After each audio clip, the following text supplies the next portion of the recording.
proceeds go to his foundation or something. Yeah. Yes. TM. TM. Speaking of TM, Laura Palmer is dead. A Twin Peaks podcast. Part 16. Give it to us, Melissa. No knock, no doorbell. And It's chilling reason behind that description. So we are, just to set the scene here, we're at the apartment and we're about to embark on a Twin Peaks binge of The Return. Before we do that, we of course are going to podcast about part 16, and tomorrow is the finale. So it's all going down in the Black Lodge this weekend, and by Black Lodge I mean our apartment. So it's like a highly emotionally charged time. It's true. It's like very true. in David Lynch sound design, there's electricity crackling as we wait. Right. Because there are some good things that happened in 16 that we've been waiting for, I don't know, for 16 hours. Yes. Yeah. So 16 is huge. And it's amazing, like... Yeah, that's true. How many big things happen in 16 and how much character payoff we get in 16. There's so much great... It's the first time we get, like, the Twin Peaks cheesiness at full volume. Yes. Which, you know, we've had touches of cheesiness, but never quite like mill plot Twin Peaks. And they've gone in a good way, like full cheesy. But before we get to cheesy, we start out... Do you just want to sing your gotcha song to me now? Gotcha! Part 2. Part 2. Yeah. Who's your daddy? This scene was like made for a gotcha. Like they could have left it ambiguous, and then at the very end they're like, just for Melissa Creo, we're gonna throw in "Goodbye, my son." So, just goodbye, my son. Richard Horne, Audrey Horne's your mother. I'm your father. Melissa Creo, are you listening? that was Colin speaking directly to Melissa. But we have this great just, you know, father-son field trip down to the dark highway. Down a dark highway. Which is how I feel like Bad Coop is always introduced, is just that Yes. highway scene. Yes. Where you're like, what's going on? Oh, Bad Coop's probably driving a car. Yeah. It But was, this time it's like an evil truck too. Yeah. And with this the is like spotlights. the Do spotlights. trucks do that with like spotlights that move? Yes. Yeah. And this is really, I guess, the only reason you would need it. That's right. Just for like looking up coordinates to portals. To portals. Yeah. But yeah, I think... I feel like we don't see it a lot because we live in this urban environment. Right. Yeah, country. Is that a truck? Those are trees out there. It's a country thing. Yeah. Yes. Yeah. I thought it was interesting that the road they take kind of opens up and there's a fork in the road, but they don't actually go down either fork. They stop before the fork. And Coop, Evil Coop is getting like the exact correct spot and like tuning his spotlight to the coordinates. I also thought, didn't you think the back of his truck looked more like a TV screen than like a window? It was kind of like... I didn't notice it. Yeah, I was like, oh, it looks... Because I just thought it was maybe bringing in the electrical theme. But everything Evil Coop says in this scene with Richard has a really cool double meaning, I think. I love that he says, you know, because they get there and Richard's like, so we're here. Like, I'm in a field with you. Richard definitely... It's great to see Richard be like, I have no fucking idea what's going on. I don't know really who this person is. I mean, do you think he's starting to suss out who Cooper is to him, or is he just like, this guy's badass and I just want to be him? When you get kicked in the stomach a bunch of time and someone tells you to get in the car, you just do it. Yeah, do it. He's also disciplined daddy. He is the boss of this like crime organization that Richard is a part of. So yeah, I don't know. There's a lot. I don't know if he's catching on. He seems maybe a bit somewhere in awe of him. deep down inside. Maybe he has. Yeah. He's got a mentor now. Yes. He's like, I'm going to be mentored by this leather-clad man. And so Coop says, pay attention, you'll find out. Yeah. I'm looking for a place. Do you understand a place? Richard's just like, yeah. I know what places are. Right. I love the way Kyle MacLachlan slows down and lowers his tone for Evil Coop. It doesn't sound fake at all. I mean, it's clear he's speaking lower, which could be kind of trite for an actor to do, like, oh, when I'm evil I have a lower voice, but it really works. And he speaks slower too. Right. Which I think is like very like, it's very Black Lodge-y though. Yes. It's because they usually speak backwards, but they speak very slowly. Right. It's like English is his second language and backwards speak is his primary language, so he's speaking slowly and deliberately to like get it. What is this? Kindergarten? Right. And everything he does too, he doesn't have any of the superfluous movement that normal people do with like twitching and adjusting, and actually Richard kind of doesn't either. I was noticing that Richard never moves his arms. They're always just kind of plastered at his side. He's very still as a character.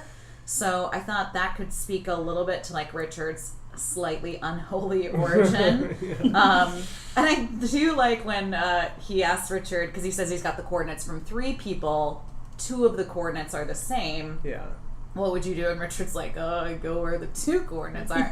And like Cooper goes, you're a very bright young man. Like, oh, Richard's getting pride from Dad. Yeah. He's just really happy.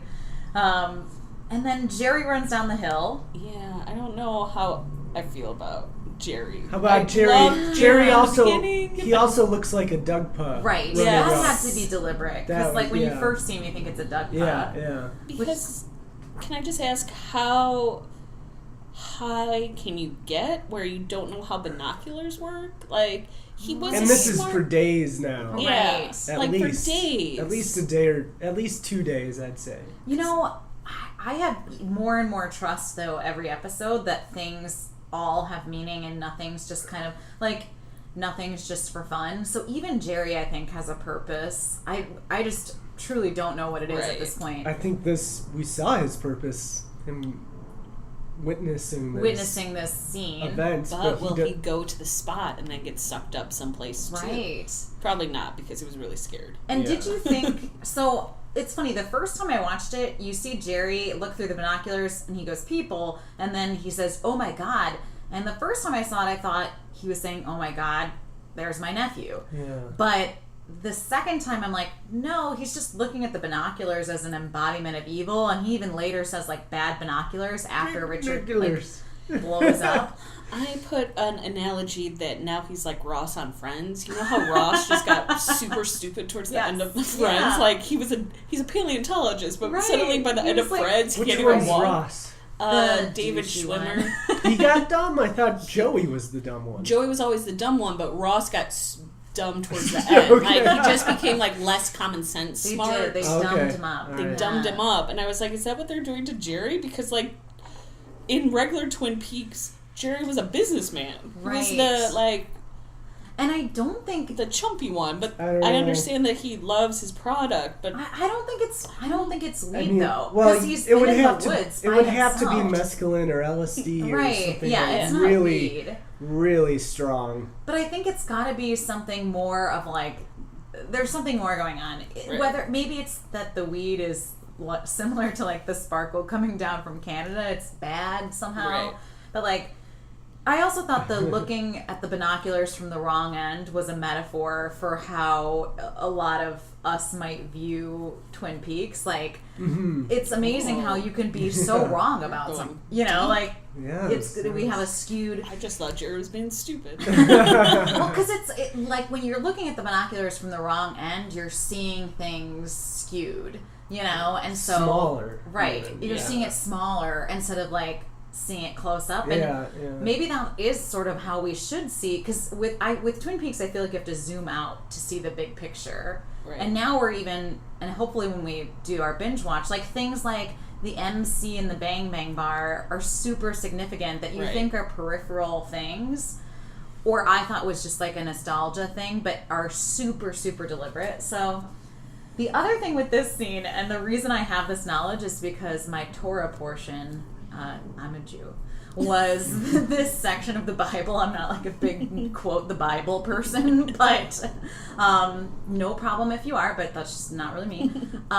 This scene is like Abraham and Isaac on the mountain when Abraham is like sacrificing Isaac to, you know, as part of a test. I think Cooper, to some extent, knows that he's sending Richard to his death. And Pat and I have a little disagreement here, but I think Cooper looks slightly sad to send I didn't see any of Richard. Okay, I'm always just like hoping for love where love is not there. There could have been some sadness, but the reaction was pretty like, oh, goodbye. Well, see, I was like, I'm totally like, oh, goodbye, my son. I think you might be projecting a little bit. Maybe I am. Yeah, Stockholm Syndrome again. Because Bad Coop has done a very good job of not showing any feelings about anything. It's true. He's very stoic, where he's just like, all right, cool. Yeah. Well, and I still think we could see. I guess it's pretty clear now it's his son. I like how he says, "I'm 25 years your senior. Why don't you go up there?" Like, but that also bothers me because Coop in Twin Peaks wasn't 25, right? Like when he was like 30 something. Right. Oh, so if he's 25 years your senior, maybe he's just guesstimating. He doesn't know. Or 25 years. Right. Senior of being in the Black Lodge where you're going now, so have fun. I don't know. And Richard didn't need that to do. We know Richard will obey whatever you tell him to do. Yeah, he was gonna do whatever. You don't have to convince him. Yeah. Evil Coop. That was a little bit of clunky exposition, I think. Yeah. To just in case there was any chance you were like not seeing the connection yet, they really wanted to make you aware of this like connection between these two characters. Yeah. But that 25 years your senior really irks me for some reason. Because I know he's older than 25 years. Right, like that is weird. Cooper's not like... I mean, I guess I didn't really know 50. Cooper's age. Yeah. But I know he was supposed to be young. He was supposed to be, some like wonderkind. He was supposed to be like FBI. 30. Yeah. Did they say that? I don't know. I mean, I don't know if it... Well, Kyle MacLachlan was during the original series. Yeah. But... So... Yeah, because... Yeah, if he's 25... But maybe you're right. Maybe they are seeing... I have no idea. I don't know. But it's a really interesting And I didn't know if it ties back to the Red Room somehow and like... Because that's been 25 years? Yeah. Right. So, I don't know. Yeah, that was a little clunky. And I still think there's a chance that the story here is different than we think it is because they are laying it on so heavily that like evil Coop is his dad. Which is kind of really handing us that one. He does that a couple times, I think, in this one where he's really just like, okay, so here's the answer. Right. Here's Diane in a red elevator. Right. Dun dun dun. Oh my god, that's oh my god. Okay, so that's pretty much all that I have to say about the Richard. Oh yeah, so Richard explodes. Sort of. Explodes. He kind of turns into electricity. Yeah, I mean, it looks like he's fading, but then he kind of explodes. So I don't know if he went to another plane or is just Yeah. And of course, when he does, that's when Cooper says, "Oh." I guess it is kind of Oh. He died. Goodbye, my son. Oh. And we don't. That's what has I do think it's purposeful. Typically, when there's any gray area about a character coming back, we immediately see them in the Red Lodge after, and we don't see Richard in the Red Lodge. So, for whatever reason, until today, I was like, oh, Richard's not really dead. But now I'm like, I think Richard probably is dead for real. Yeah. And then Coop text, smiley face, all. Yes. Yeah, and it does say not delivered. Yeah. Which is weird. Oh, it said not delivered because he's in a remote area. Right. So he's like, I'm going to go drive and get service. Oh, so that explains, but that explains the time, like... the delay. The delay, yes. Yeah. The delay between... Isn't that funny how, like, they're that's how careful they are. Like, they're putting everything in. And I missed that not amazing. Delivered. I missed that not delivered. Right. So, not to jump ahead, but I remember reading a review of part 1 and 2 where a big criticism was like, oh, the Bang Bang Bar has all these hipsters and these great bands, and are we really to believe that, like, Washington would have... No, it's supposed to be weird. There's a reason for that. Yeah. They're not just doing things haphazard. There's a reason for everything. Before we get into the best stuff, we have... Although this is a great scene, too. Chantal and Hutch. Love them. It's amazing how they've made these two murderers, like... I was really sad when they died this episode. I was like loving Chantal and Hutch. I kind of thought they would Chantal be a little... just had the munchies all the time. Oh my god, Cheetos were her last meal. And Hutch just loved her. He loves her unconditionally. Is this the one where they talked about not getting to torture as much, or was that was last episode. This one has like the best. Oh yeah, you hear that bird this morning? Sure, shit did. Like Chantel, you're just the best. Oh yeah, and then Hutch is like, oh, Jimmy died. Right. So, later they talk about this guy. It's too bad. He was a good guy. Good guy. I owed him money. Feel bad. How do you feel about that? Man, how do you feel bad about that? It's so, everything they do is really funny, really natural. You just like them. And that's why it's such great casting, because it's like, yeah, let's make these two murderers just delightful. And I love how, some of the people they've murdered we didn't know very well, and we know them. So of course we have like sympathy for them and not for the random people. Yeah. It's really good. But they're staking out Dougie's, and they see the FBI, the Vegas FBI, which is Headley and Wilson, come in. So for plot point, that's where we are. And then we get to Dougie in a coma in the hospital. This is cute, too. So cute, There's a few scenes where he's still in. I know. It was such a pleasure in my notes to transition from writing Dougie to Dale. It was just so great. But before we get there, we gotta go through some territory. So we got Dougie's in the coma with Sonny Jim and Janey E. And there's a great foreshadow line, I think, where Janey E says, "But when people go into a coma, they can stay there for years." Mm-hmm. What?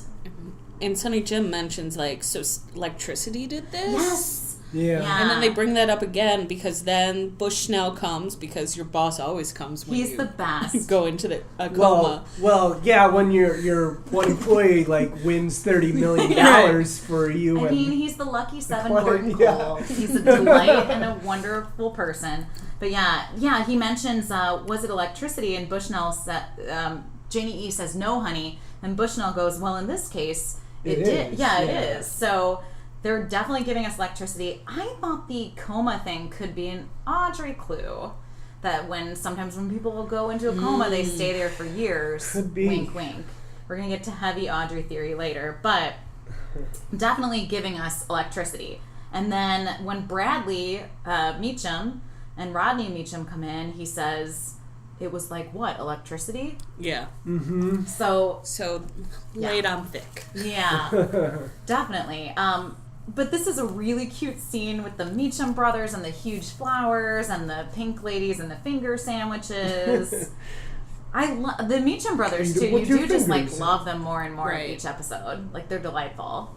It's really true. They got good hearts. They do. They've got hearts of gold. Yes. I don't even want to get there. And then we flash Buckhorn where they're all in the room, and then Gordon's just surrounded by beeps. Yes. So many beeps. I actually thought that this transition and image was really cool, like iconic Lynch picture, because it's right after Bradley says, it was like, what, electricity? Then it cuts to David Lynch by himself, looking pensive, surrounded by electricity and like beeping. Mm-hmm. I think the way they do this sequence, because we get the beeps of South Dakota and the beeps of the hospital back and forth, is to draw the parallel of like Gordon and Cooper have a connection, and like Gordon knows that this is like something's happening. And I felt like the beeps were like, now Dougie's turning into Coop again. Yes. Because Yeah, they were like a siren call, sort of. Yeah. Totally. Yeah, and I thought it was just a cool image. Would he have ever gotten there without electrocuting himself? Right. But I think he was getting there, though. He was, but slower. Electricity helped. It powered, it fueled his... it zapped his mind back into place. Yeah. It woke him up. Right. That's right. They keep cutting back and forth between South Dakota and the hospital, and then Chantel and Hutch. It's like... Yeah. They do take a long time to get there. Right. And I like a little bit of humor with Bisbee calling Bushnell and telling him about the FBI, and then he's like, the FBI's looking for Dougie. What's he done now? He's in a coma. Bushnell's just like so annoyed. When did you talk to him? Phil's the best assistant. Phil is wonderful. Like, if you had an employee like Phil, you should be promoted. Phil Bisbee here. Clone that way. He is working hard. He's working overtime. He's in charge. If we ever did have, like, another series, I want to see Phil Bisbee running Lucky 7 Insurance with, like, 27 assistants. He's Dougie's handler. He is. It's true. Totally. He just let it happen, which is the greatest. And then we get this another Chantal and Hutch scene, and they see the Mitchum brothers coming to Dougie's house with the pink ladies, and... It's like a fucking circus. Yeah. yeah. I love Chantal. Chantal is not one that you ever want to be hangry. Yeah, she's starting to get really hangry. She's like, this is the last bag of chips. Right. Yeah.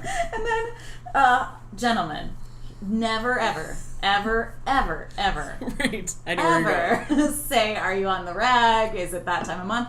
You're probably right. But don't you dare say it. That's gonna just feel... Yeah, because she's like, it's the last bag, Hutch. It's the last fucking bag. And he's like, are you on the rag?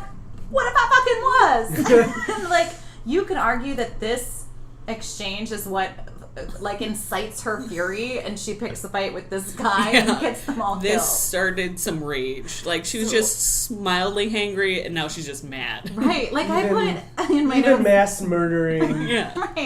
Right. I was like, was this, like, you know, all set up where this guy came to kill them? Or would everyone be alive if Chantal had just had another bag of Cheetos?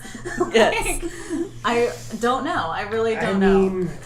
I don't think so. I think... Because this guy was pretty... He was trying to pick a fight. And yeah, and he's... Zawoski. Everyone's tensions are high. I think the Mitchum brothers said that, like, tensions, people are stressed out. People everywhere. Because with the shootout, the one goes, what the fuck kind of neighborhood is this? Yeah. People are under a lot of stress. This episode could have been the Mitchums explain Twin Peaks. Because, like, later in the limo, Rodney explains all of Twin Peaks The Return in 4 bullet points. And they just... You're not Dougie? Simplistically, and, like, coma side effects. Like, they just explain everything so well. By the way, this guy, Zawoski, in the credits, they credit him as Polish accountant. Oh. So... I was thinking Russian. Right. Or some, I guess Eastern European. But I feel like the Russians get more anger, but maybe because of our current state of things. He's Polish. The Poles are the ones beat up on usually. Right. That's Polish. We're learning as am I. Background. Oh yeah, that's right. The quarter Polish in me. Yeah. But I also thought, remember in the beginning, that's all of those coffee cups had Z on them? And then this was Zawalski's. So they had Z, but that was Simon's. Oh, you're right. Yeah, it was. Yeah, but nothing's random. Nothing means nothing in Twin Peaks is always my saying. But he's and he does let himself. Back. So he kills Hutch and Chantal. But first, can I just say that I learned the term "he winged me" when she got shot. When she got shot in the arm. Yeah. It's I was wanged. Like, the way she said her accent is like, "Hey, wang me." Like, yeah. Oh, Chantal and Hutch, you are treasures. Yeah. They're treasures. And then they were killed so easily. I know, it was almost weird. Like, when she slumps down, you're like, oh, she sure is real dead. Like, and they shoot him a bunch of times. Because he pulls out another clip of, like, out of his jacket. This Polish accountant. This guy is not messing around. And he's bald and kind of has a similar look to Ike the Spike. It was funny, though, he does let himself be arrested because Wilson was sent back with a red coat to stake out the house. Mm-hmm. And then they arrest him. Which he could have probably killed them. So I wonder why he let himself be arrested. Right. Interesting to think. Okay, here we go. Yay! So we're back in the hospital. Bushnell's there. And he gets attracted out of the room by a tone that is the same tone as in the Great Northern Hotel. Yep, that's what I put too. And then finally, we just see... You are awake. Dale's eyes open. 100%. 100%. Oh, it feels so good. Yeah, and then finally... The one-armed man is speaking for all of us. He is. Finally. Seriously, finally, one-armed man. Finally. And I put, like, everything Dale Cooper says from here on out is pure gold. I realized I was literally writing down every line he said because it was all just, like, water for someone who was dying of thirst. Just having Cooper back and being so Coopery. Hand me those sandwiches, I'm starving. Yeah. He becomes extremely directive and authoritative. He was always a very hungry man. Like, yeah. He's got a high metabolism. Right. Yeah, and he's telling everyone what to do. He's back in charge. He's pulling his IV out. Right. And we should also, with the one-armed man, he asks for... The one-armed man tells him the other one didn't go back in. He's still out. So he knows that Bad Coop's still on And he's like, do you have the seed? Which I assume is the Dougie ball that he turns into. I think you're right. And then he's like, make another. Because then he pulls out his hair and hands the hair to the one-armed man. And the one-armed man hands him the ring so that he could kill, I assume, to kill Bad Coop. But then make a new Dougie for Janey and... Right. Yeah, so he has to put the ring on... the doppelganger and then kill him, and then he gets sent back to me. Or I don't know, maybe he could kill him and then he puts on the ring, and I don't know. But the ring, I think you have to have the ring on. He said that he had to put it on and then make sure he was dead, so that he would disappear. Well, and then Ray's in the Black Lodge too. Oh yeah, Ray that's Monroe. true. Well, and I think you're right that the seed has to be Dougie, because one of the things that's super nice about... It could be a better Dougie, though, because the first Dougie was a derivative of Evil Coop, and right now it's a copy Coop. Of good. Yeah, and I think one thing I've always liked about Cooper as a character is he's just a very empathetic person, and he's always very considerate of everyone's feelings, and he is very careful of Sonny Jim and Janey E's feelings in these subsequent scenes, and he doesn't. Except for one mistake, he was like, Dougie will be. I mean, I will be back. But he's not. Well, because Janey knew. Janey knew in the back of her head. And then I love how she's like, I don't want Dougie, I want you. Kind of. I mean, she doesn't say it, but kind of says it. Yeah. Don't go. But he could have. He's just really. It reminded me of kind of how he sort of sweetly rejected Audrey. Like he just doesn't. He lets people down easy. He's kind to people. Yeah. He is considerate of Sonny Jim and Janey E. Even though in his world they must be so kind of insignificant. I mean, I don't doubt that he cares about them, but he's got to save the world and do all this stuff. How about the "You're my daddy, you're my daddy"? Oh, that was such a great Donna callback. So good. And he says, "You're my dad." You're my dad. You're my dad. Yeah, and he said it exactly the same. Good job, Donna Sonny says Jim. "daddy," or Donna says "daddy." Well, gross. That's gross. It's weird. But yeah, it's Dad's talking a lot. Yeah. Yeah, and just so many good Cooperisms. My vitals are A-okay. And he's just being so Coopy. And my favorite part is they cut to the Mitchum brothers and the girls in their kitchen, and Dougie is telling them to gas up the jet, and one of the Mitchum brothers says, "Girls, let's go for a plane ride.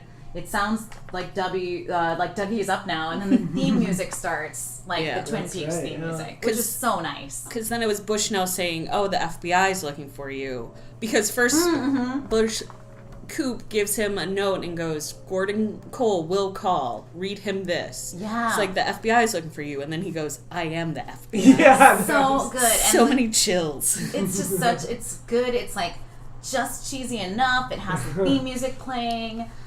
The whole sequence was so great.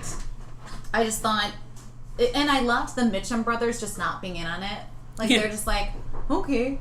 It's you want to go, we'll go. Right. Wherever you want. Spokane? All right. That's random, but we'll go. And, sometimes... Go for a plane ride, guys. Yeah. They're just so lovely. We really have turned around on the Mitchum brothers. It's true. When you first meet them, you're like, this is weird. Yeah. It's just such... And, of course... In classic Twin Peaks form, when you have a scene that leaves you just feeling so good and it's wonderful and lovely, you are going to get the shit kicked out of you the next scene, which is what happens. It really is. Here we go. It's wonderful. It's just a bear to talk about. Diane or... Yeah. Oh, yeah. Yeah. So, Diane scene.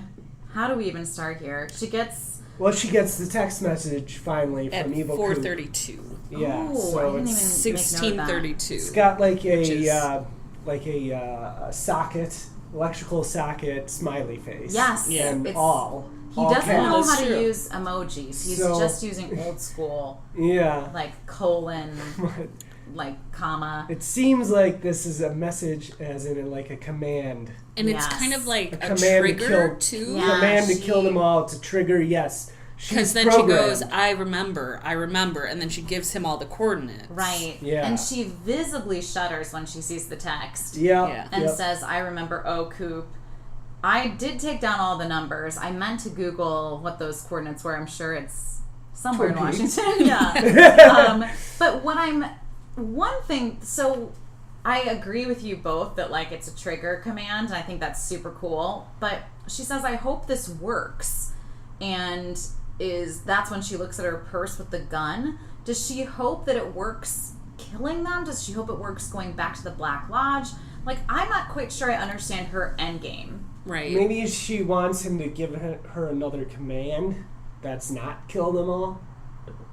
Well, I don't know, This because works, like, I think maybe she did want to kill them all. Maybe? I mean, it would make sense. yeah, she It's- didn't. Yeah, But she didn't, yeah. it's really tough because, she does such a... Because then she kind of goes, like, in a state. Right. And then American Woman plays. the Like, same as Yeah. Evil Coop.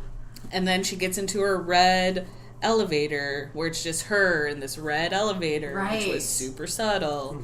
And the lyrics are great. It's I know my worth and who I am, which that is obviously a huge theme of this episode is like, who am I? You know, who I am. And she doesn't know who she is. She's about to realize who she Not is. me. And then before I take orders from any old man, which is like clearly Evil Coop or Gordon, you know, it's Right. and I love that Gordon hears her before she gets in the door. I know, like, I noted that it's too. Diane. so great. Come in, Diane. Yeah, and so she just sits down right away and goes into this monologue about the night that Cooper came to visit her. And what's so amazing about this is, like, we already knew kind of what happened this night. So there's no dramatic reveal leverage in what she's saying, but she just delivers this so flawlessly. She doesn't overplay it one bit. yeah. You feel like she's discovering things about herself, obviously. I just think, like, if there's anyone that I really, really hope gets nominated for an Emmy, it's Laura Dern. I think she's just so good. Supporting. Yeah, And she's Kyle amazing. MacLachlan. Yes, He did of very course. good. And David Lynch. All right, 3 people. Kyle MacLachlan could Kyle definitely MacLachlan. be lead, though. He could definitely Yeah. be lead.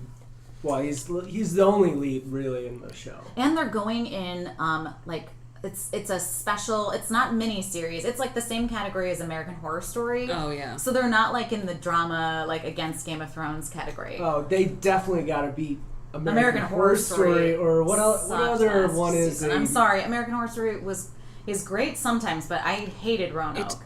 Yeah, I only watched the Witches one. The because Witches one was amazing. Which I like witches. Yeah, but that one was great. Coven. We all know this. Yeah. Everything for witches. Yeah, but I digress. But she's awesome. And this is where she says about no knock, no doorbell. And it was interesting that she said it was 3 to 4 years after she stopped hearing from him. Which I don't know if I had really put together that timeline. I thought he had gone on literally like a Rape World tour and like went to rape Audrey and then went to rape Diane. Maybe there was more of a pause between. He waited 4 years. Yeah, he's like, I had my brunette. Yeah. That worked. That's terrible to make light because these are the 2 best women. I mean, It's true. ever. Well, you took her to the convenience store. Right. Well, Yeah. Relationship After. things we learned from this scene, though, it happened before Oh, yeah. that they Once kissed. before, I know Yeah, that. so that was real Coop. Yeah, I was just really excited. It only happened once before. I was like, ooh, girl. And his Yeah. lips touched mine and something went wrong.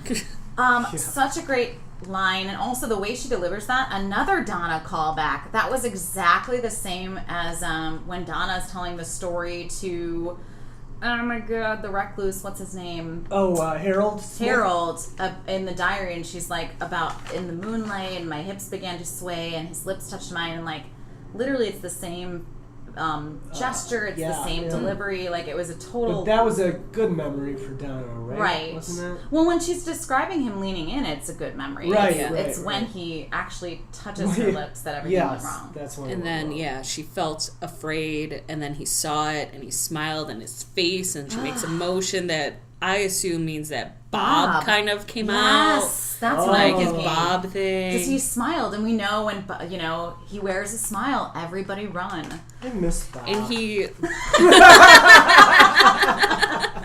Frank Silva, R.I.P. You were wonderful, and he is missed. He really is. And Bob also he thrives on fear, and so when she was scared, he saw the fear in me. And Bob loves raping. Yeah, loves raping. It was like a very, very, like, every word of that monologue was really carefully chosen, and every choice she made was really deliberate, and I thought that just worked so well. I thought Bob too. Yeah. And, she doesn't have to say it. It just... And then I almost laughed the way she was like, and then he took me to a gas station? Like, I could almost hear you saying that, Melissa. Gas station. And then I'm at the sheriff's station, and then she kind of like... It's like she's starting to realize, like... And she starts to have, like, a reaction. I sent the coordinates. I'm not me. I'm not me. Yeah. Oh, the way she says, I'm not me, I'm not me. This is where I think Diane Tulpa is different than, like, Evil Coop doppelganger. Yes. Like, this doppelganger seems to be not aware that she's a doppelganger until now. Well, right. Well, I think maybe the Tulpas are even different than doppelgangers. Yeah. Oh, because remember, interesting. Yeah, you're right. Because she turns to jump ahead. So basically, she tries to pull the gun. Everyone shoots at Diane, and then she just disappears. Right. And then flies off. But she says she's in the sheriff's station. So I have this theory that she's NATO. Like, because also NATO, if you rearrange it, is Diane. Oh. I mean, without an E. Diana. But that's the only... It's only Lucy and NATO that are the females in the sheriff's station. Yeah. And well, it seems like a good bet, but because she might be. And NATO sacrificed herself so that Coop could come out of the Black Lodge, which feels like something Diane would do, because she would do anything for Coop. Yeah. So then explain, because I don't really understand, I guess, the difference between doppelgangers and tulpas. I think that's the question. I mean, is there... So the doppelganger is your shadow self, and those aren't necessarily manufactured, but the tulpas are. Because in the Black Lodge, you will meet your shadow self, is the line from the original. Yeah, so that's just basically probably like the opposite of yourself. Which, as we discussed, might not necessarily be bad. It's just opposite. Opposite. Yeah. Well, because Diane goes to the red room and then she cracks like those eggs with the bugs. Right. So like she's manufactured. And her I face love cracks, that. and then she becomes smoking pile. Seed. And a seed. It's a silver one, not a gold one. I thought that was interesting. I didn't catch that. Unless I just... But I also like how the one-armed man says, someone manufactured you, and she goes, I know. Fuck you. And then her face cracks open. Right. Yeah. But then it's like something with the bugs maybe causes... the manufacturer, because they all came like all those like bubbles that come out of that weird thing after the explosions. Right. It's somehow all connected. Right. I think. I don't get the sense that this Tulpa Diane is evil. Diane. Evil. Yeah. I think she has to, for whatever reason, she has no choice but to follow Evil Coop's instructions. I think that's pretty clear. Like, she has no control over having to do that. I don't think she wants to. Which I think explains why when he took, maybe it was the real Diane was taken to the old gas station, and then this Diane came back. Right. Which begs the question, and I don't think that they would do two Tulpa characters, but like, with Audrey, is that another possibility that Audrey's a Tulpa? I mean, we'll get into that later, but like, she also was raped by Evil Coop. Right. You know. Anyway, so it's a lot of questions, but really good scene, and like, now I just really hope like the good Diane comes back too. Me too. Like, I want to see more of Diane. Right. Like, even Fuck You Diane was still one of my favorite characters in this new season. It was, and so where I don't think, well, she definitely can't be a doppelganger because she's not the opposite. Because we had those she's scenes not the opposite. where yeah, because they didn't know. and Albert were saying she's a tough cookie, always was. Always was, so we know that she was always like this. She didn't change. She didn't change like Evil Coop was obviously different. Right. Yeah, so she's been this way. Yeah. And I think what made it so devastating, it's like, it kind of reminded me of like Battlestar Galactica, where the one girl realizes, Grace Park's character realizes she's a Cylon. Like, she literally like, did not know she was a Cylon. Yeah, like, that was... Yeah, that is similar. That is this similar. character, like, didn't know that she was a Tulpa, and then she's like, I'm not me. I'm not me. And the Dougie way she says knew. it is like, yeah, ooh, that's rough. It's really rough. Yeah.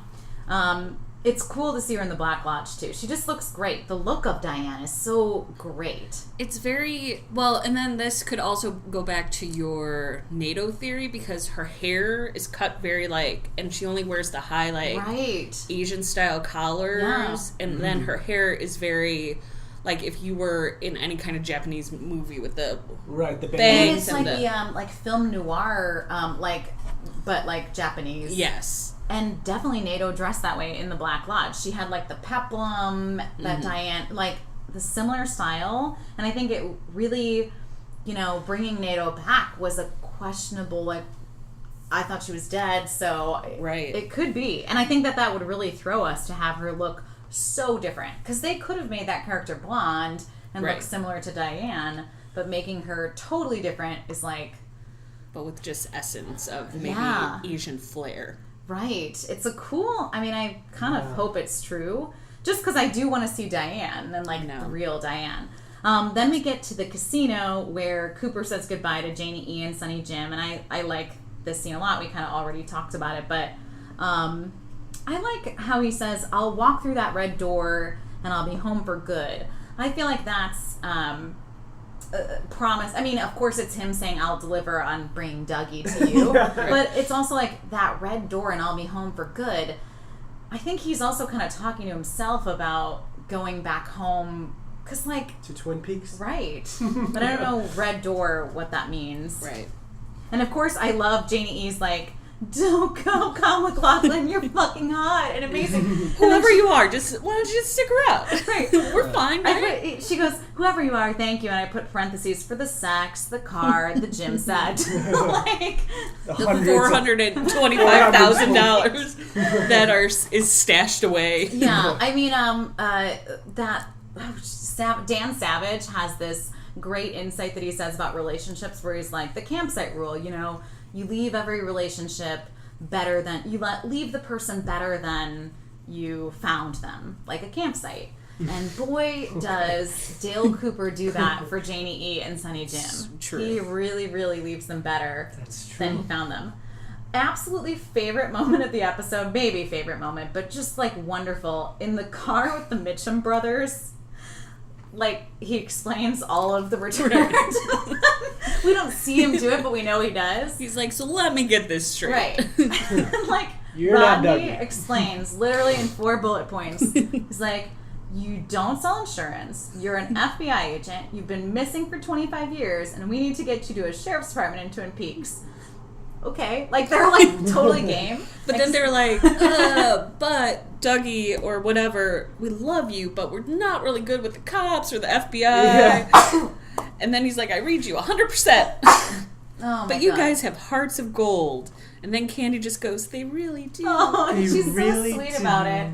And then they also have a Bloody Mary bar in their limo, which I think Wait, I want to hear this. Candy, give me my Bloody Mary. Bloody Mary. Yeah. I'm like that too. He needs the bloody to hear. Story, but let me just refresh. And then he just takes his straw and like sips it down. Like, all right, now you can tell us. And yet again, a sweet, sweet scene that's adorable. That's gonna transition into devastation. I know. And we don't know it's devastation right away. We just think it's another bang scene.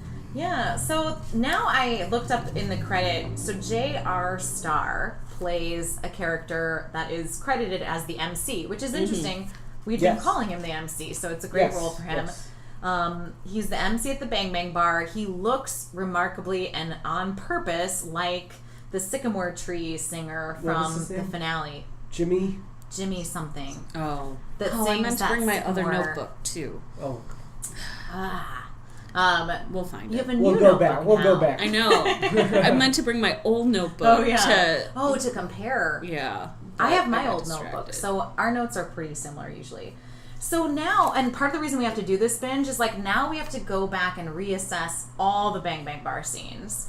And part of the reason we need to reassess is because of this MC person who I thought originally watching it like, oh, this is just a nostalgia nod. Like, it's like a really nice nostalgia nod to have this character who reminds us of like Sycamore Grove singer, but it wasn't purposeful. Now I think it's totally purposeful and has a meaning. So he introduces Eddie Vedder. So again, like we're getting Edward Louis Severson the third. The third? Really? Yeah. Well, that's his real name. Is Edward Louis Severson the third. He's the third. Yeah. Crazy. I usually hate people who are I know, like me third too. or fourths. That's why he goes by Eddie Vedder. So that you're hiding his street cred. Yeah, that's true. He wouldn't quite have the same vibe if we knew he was the third of something. Yeah. But like, this again, it's not like a mistake that we have 9 Inch Nails and Eddie Vedder, and then we have only the other bands are new bands. For them, I mean, they're up and coming, but like L'Arc au Voir, Cactus Blossoms. Those, I mean, Chromatics are pretty big. Chromatics have been around. Yeah, but they've been like subtly around. Like you would hear some of their right. music, but you wouldn't know who sang. They're not like huge or anything. Right. No. And now I'm thinking all of the bands that were like more obscure were not introduced by the MC. 9 Inch Nails and Eddie Vedder and James and Audrey were introduced. So like there's a difference, I think, between Bang Bang Bar scenes where the MC introduced the act versus Bang Bang Bar scenes where it just was like, here's a band. Right. Because I do think the Bang Bang Bar is real. We had a scene in the beginning with Shelley that I think was real. Yeah. But anyway, I'm getting ahead of myself. James is he got arrested, so he is real, so maybe his scene was in his head. You were thinking, and it could have been in his head, and Renee's reaction also was different from how we saw her. Exactly. Like, if that was in Shelley's scene, or in that last scene where the only time she behaved that way was when it was like from James' reality, I think. That could be. Let's unpack why we're saying this, listeners, because we've gotten a little ahead of ourselves. So in this scene, Eddie Vedder is singing a song called "Out of Sand," and I think it probably makes more sense if we like unpack the scene and then do the lyrics. Yeah. Because the lyrics of this song, Melissa and I were both obsessing over this week because it is the story of Audrey and Cooper. It's like really like on the nose. I mean, I'm like, if he didn't write it for Twin Peaks and he just had this song, then it's amazing. It's a really lucky, wonderful coincidence. And it's not on Spotify, which drives me crazy because I want to put it on our At the Bang Bang Bar playlist, but now I was like, originally I didn't because I'm like, this wasn't At the Bang Bang Bar. But anyway. Did you search Eddie? I searched everything. They have like the YouTube where they're taking it from the show. Yeah. But it doesn't exist elsewhere. Yeah. Just like Rebecca Del Rio. Yeah. Like only her Bang Bang There'll be a soundtrack and we'll all get it for each other for Christmas, like, for sure. And Hanukkah. Nice. Yeah. So he's singing the song, which we'll get to in a minute, but we got our usual hipster crew, and in stark juxtaposition to this, Audrey and Charlie come in. And right away, the first thing I noticed is, first of all, I always forget how short Sherilyn Fenn is. Even in very tall heels, she's like the shortest one in the room. She's taller than Charlie. So the two of them, so they're both short, which is also a good choice. It's made her look. It's made her look tall, right? No, but she's like 5'1", or I mean, she's very short. 5'2". I think. We discussed this, and then Charlie's also like 5'2". Right, so they're like the same height. He looks smaller than he actually is, I think. She just immediately looks so out of place. You know, everyone else is kind of wearing earth tones, flannels, they're kind of hipsters. Right. She's wearing the same like button-up black sparkly cardigan and her black pencil skirt, and she looks so Audrey. And it does make me think like, wow, her old school glamour is so much more beautiful than the hipster chicks. I really do, like, even though she's 25 years their senior, I'm still like, Audrey, you still got it. And that's the theme of this fucking scene is like Sherilyn Fenn kudos. Girlfriend got it still. But, like, they come in together. She's so out of place. I've watched it several times. The only one who interacts with them is the bartender, but he does interact with them. Well, Charlie orders martinis, which I always thought, this doesn't look like a martini bar by any means. Like, this is something that you get, you know, you have those bars where you order your mixed drink, where it's like, if you're going to go hardcore, it's your liquor plus some kind of mixer. Nothing in between. Bang bang bar. Yeah. You don't go, oh, can I just get a martini? Yeah, it's so true. I feel like this floor is really sticky. We already had that conversation yesterday, last time. It's very true. And so Charlie says, here's to us, Audrey, and she says, here's to Billy. The sequence of events that happens next is so perfect. I just can't even handle it. Are we going to meet Billy?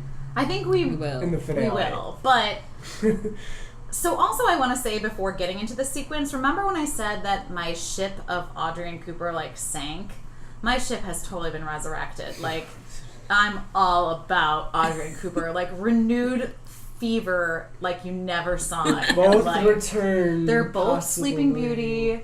He's rushing in to save her. Like, they are going to be... But, so the way this sequence happens that's so beautiful, and Sherilyn Fenn just does it so well, is the MC says, ladies and gentlemen, Audrey's dance, and gestures to the band. And as soon as he says Audrey's dance, Charlie looks at Audrey for her reaction, and Audrey's face is ours, which, like I said when we watched it, I was like, this isn't real. Like, as soon as that happens, that's confirmation that this scene isn't real. Because there's no world where we would have Eddie Vedder and the local beauty the same night. Like, and everyone just moves off the dance floor. And Audrey's reaction is panic. She doesn't necessarily seem to register this isn't real, but she panics. I mean, she looks so confused. And then she settles down, calms down. She settles down, but at gets first, into the groove. Right, at first she looks like sheer panic. Yeah. And Charlie's looking at her for her reaction, so that's, again, like that clinical thing. Yeah. And I just, like, so the music starts and she comes out to the dance floor and she does Audrey's dance.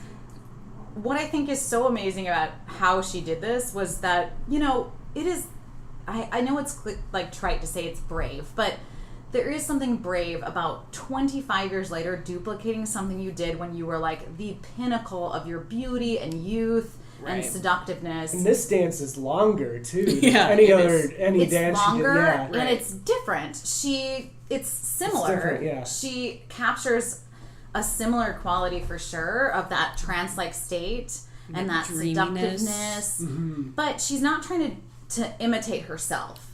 She's doing it differently. She's discovering it and enjoying it, and she's like in the moment and getting swept up in it. And I think Sherilyn Fenn just does such a great job. You know, to be asked to do this, I could imagine my first reaction being like, oh, no. Like, that's so awkward. No. But she really just went for it in a beautiful, awesome way. And I don't know, what do you guys think? Like, I think she nailed it.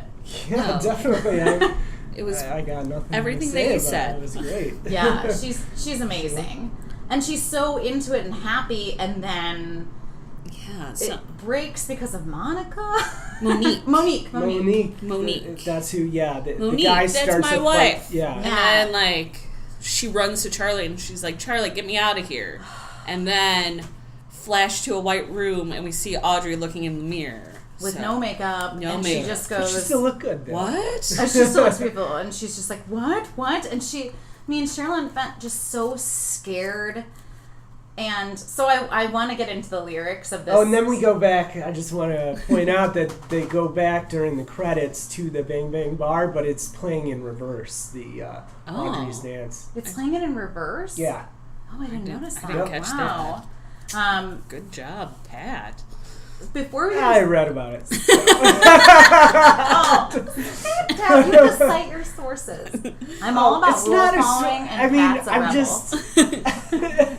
I refuse to look at anything. It's I'll just sometimes catch up. Not to. Why? It's just a fact, though. If it's a fact, do I really? I know, baby, but you're supposed to find the facts yourself, Pat. Oh, okay. I'll sometimes look after we've done the podcast about the episode to see, like, but lately I've not even been doing that because I just don't want to be influenced. But we've been pretty dead on in some of our calls. It's true. We do have Melissa, who's like the trope queen, although right now I'm wearing the crown of the gotcha crown. Oh, yeah. I'll give it back to you if you can take it away. Here it is, just take it. Shut up. Who knew I had this bitchy streak in me? All it takes is a little bit of rightness. A little bit of rightness, and I just let it go totally to my head. So before we get into the lyrics of this awesome song that's about Audrey and Cooper and their epic love story and how they'll end up together, that end part maybe not, in the way that it was like so awesome to get the payoff of like Ed and Norma together and getting their happy ending, there is something so devastating about the idea of Audrey having potentially spent 25 years in a coma or in a mental institution. I don't think that's going to be the case, because if Richard is saying earlier that his mom had a picture of Coop up in their house, how could she have been she never in a said coma? House. She just said picture. And if she had a picture of him. Well, and actually, but he never indicated that she just had one. Right. But it wasn't indicated where. It could be in her hospital room. Right. And yeah, also, but if she's in a coma, she wouldn't be. She was standing up when she came out of it. I don't think that she's in a coma either. I think she's more likely in some kind of institution. Right, exactly. And the institution is not because she became crazy. It's because when she, like, something happened to her when the accident happened with, like, the explosion, I think. Yeah. But actually, to play devil's advocate, her having a picture of Cooper as much supports the coma theory. Because why would she, as an adult woman, have a picture of, like, the guy that she had a crush on? Like, by the time even Twin Peaks is over, though Cooper is significant to her, she's moved on to another relationship. Like, she wouldn't just have a picture of Cooper. But that's her being in that perpetual state of where she was. Like, it's like Arrested Development. I'm not saying that I think she is in a coma. I think probably mental institutions or some sort of institutions more likely. But having a picture of Cooper is a little weird. Like, it's speaking to that she has not had 25 years of normal life. Because if she had 25 years, she'd have pictures of Richard or someone else or her husband or but we something. also know that when Ben was talking about Richard, he doesn't mention Audrey at all about it. No. And, like, Richard, the only time that we find out about it is because he says it. Yeah, and in fact, Ben has never mentioned Audrey. Right. Which I think, and that's another sad thing. I mean, I was just thinking about her and Ben's last scene in, the original Twin Peaks before she goes to the breakfast confab in Seattle. And I'm sure Ben thinks about that, too. It's, like, just, like, a stupid, or, no, that's not their last scene, but, like... But she was going to take bank? over, and we know that because... When he sent her to the bank. Right, I mean, he sent her there, right? And it's just like... Did he? I don't know. Audrey had so much promise. All of our guesses for where Audrey would be all involved, FBI, or she's the new Ben, or she's like a CEO. She built the box. Right. We wanted she that was to the be. strongest female character, and now she's in severely reduced circumstances, whatever they are. And that tends to be how the prom queen doesn't necessarily go on to great things. It's true. But Audrey wasn't the prom queen, Right. Like, she was like alternative chick. She was the prom queen in our eyes It's of the true, twin. Yes, yeah. Most likely to succeed. Yes. Certainly you would vote for that. Right. So out and then of she's sand, just like working retail. Right. So these lyrics are crazy. I have them on. I feel like we should just go through all of them. They're all, or there's a lot at least that are very much the story of Audrey. The first one liar's promise drained the blood from my heart. That's about Cooper.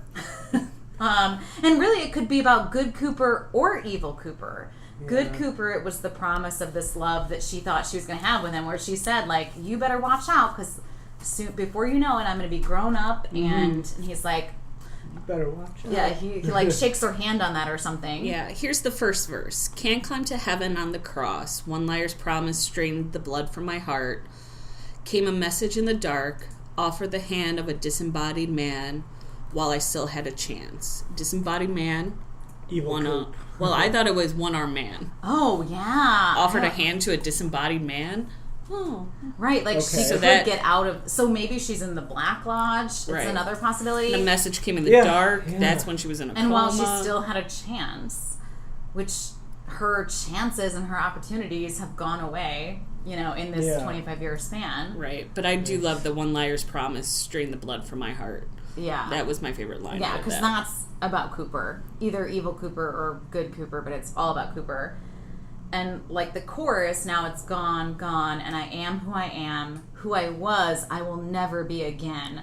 And like, if that doesn't give you chills, I don't know what will. And I can almost imagine like watching Sherilyn Fenn doing the dance now and like flashing to old school Audrey and like, who I am, I will never be again. It's just like, this character, it's so devastating to take this character Audrey is arguably the most beloved Twin Peaks character besides Dale Cooper. I mean, there's so much Audrey art and Audrey fans and people love Audrey. To take this character... I don't know if you guys have met our co-host Kelly. My phone case is Audrey. I got Audrey's bobblehead from Melissa. There's so much Audrey. And so to take her away from us in this way... The idea of Dale and Audrey possibly both in this shitty situation for 25 years is just so... and running out of sand, of course, is about like sands in an hourglass. Right, and time running out, which is like devastating just getting older. I mean, it's a devastating lyric. I stare at my reflection to the bone is verse 2. That could be a Bob reference. Or we literally just saw her staring at her reflection. Yeah. And she finally sees herself who she really is. Blurred eyes look back at me full of blame and sympathy. So close. Right road's not taken. The future's forsaken. If that's not Audrey, I don't know what is. I know, and it's like, oh, now my computer won't scroll down, but... Drop like a fossil or a stone is the end of that. It's so like perfectly about this series and this character, and possibly Cooper as well, like Dale Cooper. Especially then we go back to the chorus, but then it's the last verse is, a drunk octopus wants to fight, fearful of dreams, there'll be no sleep tonight, fine at dinner, dead by dessert, victim or witness, we're gonna get hurt. A frail existence with echoes of worth, I can't stop the bleeding, nor the tears from thine eye. There's another us around somewhere with much better lives, which is just amazing. With God as our witness, but he won't testify.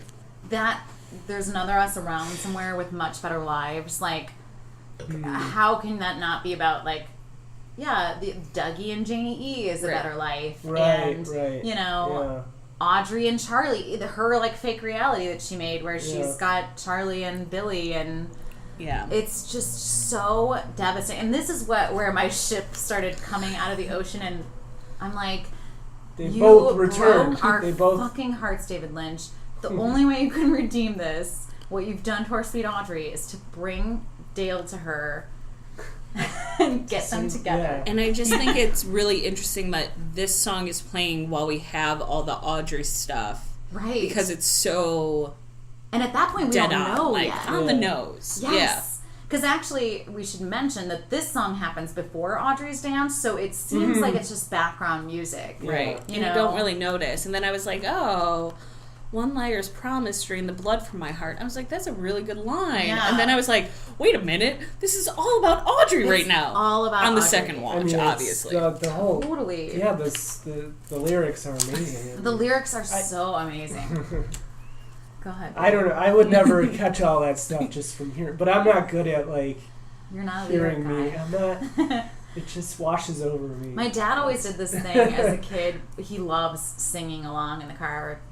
Not surprising, knowing me. But he would do this thing where he'd like turn it down, and then he would like quote the lyric. He'd be like, "Ain't too proud to beg, sweet darling. Do you hear this lyric, Kelly?" And like he was really into lyric appreciation. I am too. I was always like, I would take the lyric book out of my CD case and read along with everything. Notes. It's like a so big that thing. I would know what all the words are, because like Alanis Morissette, like one of the songs, like I was just going blah, blah, blah, blah, blah. And I was like, oh, there's real words. Well, it would suck when the band or artist didn't put the lyrics. I know in that was the worst. And I was like, what is this? Junk. Yeah. Junk. I know.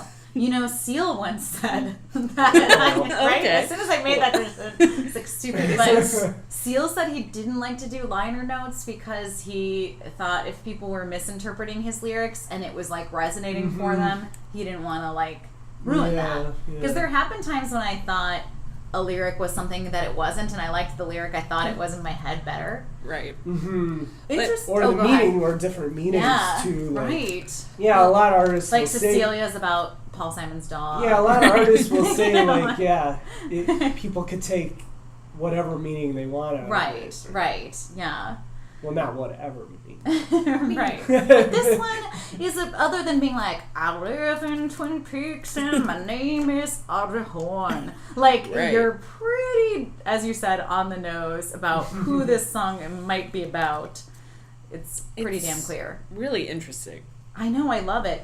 I also thought the way he says something, and I forget what it is, sounds like he's saying Diane, but he's not saying Diane. I guess there could be some Diane in this as well.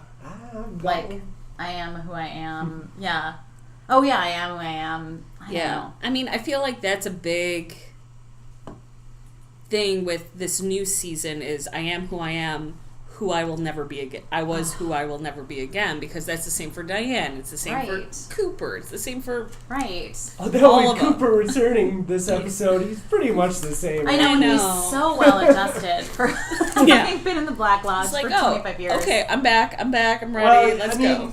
He's got a purpose now. He's got a mission. He's got a mission. So maybe once the finale is done and he has to return to normal life, that's when it'll... I know. At the very least, he has to... I know that, like, Audrey's not his A priority. He's got to save the world and do a lot of other things Laura Palmer, first. too, has to be saved in the Black Lodge. Right. True. She has to come back. Given that he is taking the time to remember to, like, bring Dougie back because of Janey E and Sonny Jim, which that's the only reason. He's just like, I care about Janey E and Sonny Jim, so I want to help them. He will remember to go and help Audrey. Like, I hope. Whether that help is like, I'm going to marry you, or like, get you better. I know, you're really hoping for that marriage. I know, it's not... one big wedding scene ends the show. Doesn't seem very Lynch-like. I know, it would not be very Lynch-like. I mean, both Coops can just die. Like, I feel like that's more realistic in the Lynchiverse. In a lot of Shakespeare plays, it's like, it ends with like a double wedding. It's like Janey E and Dougie renew their vows, and like Audrey and Dale... No, that will not be what would be happening in this finale that we'll be watching tomorrow. But other predictions, since this is like our last prediction. I think it will be. I think it'll be. Not our last, because we're going to do the binge. I think it'll be a semi, like, happy ending. Like, it won't be completely, like... It'll be a little bittersweet, but it won't... But I don't think it's going to be like evil Coop's going to win. And, right. You know, but I don't think so. Because I think there has been increasingly more and more sweetness and, hope in the last couple. Even with, like, characters we thought were bad being good, like the Mitchum brothers and Bushnell Mull. Oh, we never mentioned one little part was when Dale says goodbye to Bushnell. It's exactly like when he says goodbye to Harry at the sheriff's department. There was just a lot of, like, nostalgia. Yeah. It's true. The one other thing I wanted to mention with the, like, I am who I am, who I was, I'll never be again. I think it's really cool that there's a lot of acknowledgement of age and aging in this series that just we never see. I've been describing this to a lot of people, and they're like, oh, will there be another season? I'm like, no, because it's probably the oldest cast on TV. And I do not mean that in a bad way. It's the truth, because we don't generally have like great roles for people over 40, over 50, especially not for women. Right. Have you ever seen that Amy Schumer skit where Julie Louis-Dreyfus turns 50 and they send her home? Yeah. They're like, you're only going to be in movies where you're wearing a baggy sweater. It's a picture of a house. So true. Yeah, and so, David Lynch, having this cast that's generally older and aged naturally for the most part because they weren't A celebrities, it's really different, and they tend to be pretty self-referential about age and aging as a theme of the story in general. Like, even if the story was just Audrey's I'll never be who I was again, I mean, I won't be that, like, completely fearless, plucky girl. Certainly, at least before she went into One-Eyed Jack's, Audrey was like the most fearless person on the earth. Yeah. And now she is filled with fear. Right.